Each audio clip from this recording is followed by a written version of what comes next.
கடவுளா இருந்து ஒரு பேச்சு சொன்ன இந்த உலகத்துல இருக்க ஜனமக்களுக்கு, பசங்களுக்காகட்டும், பொண்ணுங்காகட்டும், "இதுதான் என்னோட ராஜ்யம், இதுதான் என்னோட உலகம், இதுதான் என்னோட காசு.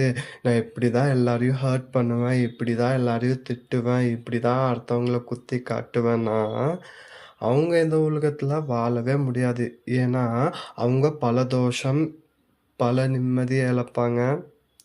யாருமே அவங்கள சட்டை பண்ண மாட்டாங்க. யாருமே அவங்கள கேர் பண்ண மாட்டாங்க.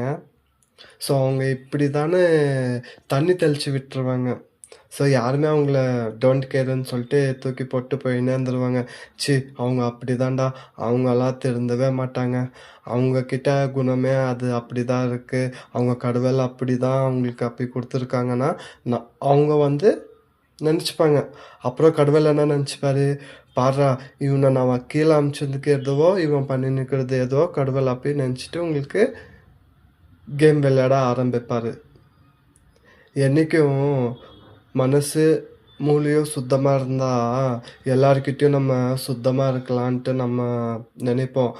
அதே நம்பளுக்கு கலீஜா இருந்தா, கலீஜ் புத்தி தான் பண்ணணுன்ட்டு நம்பளுக்கு தோணும். ஸோ, என்னைக்கு கரெக்ட்டா பாத்ல போறோமோ, லைஃப் கரெக்ட்டா இருக்கும். கடவுள் எல்லாத்தையும் குடுப்பாரு. ஸோ, புரிஞ்சுக்கிறவங்க புரிஞ்சுப்பாங்க. புரியாதவங்களுக்கு புரியாது. ஸோ, அவங்கவங்க கையில இருக்கு. பார்த்து நடந்துக்கங்க. கடவுள் கீழ வந்து உங்களுக்கு பனிஷ்மென்ட் குடுக்கக்கூடாதுன்னா, நீங்க நல்ல முறையா போலாம்.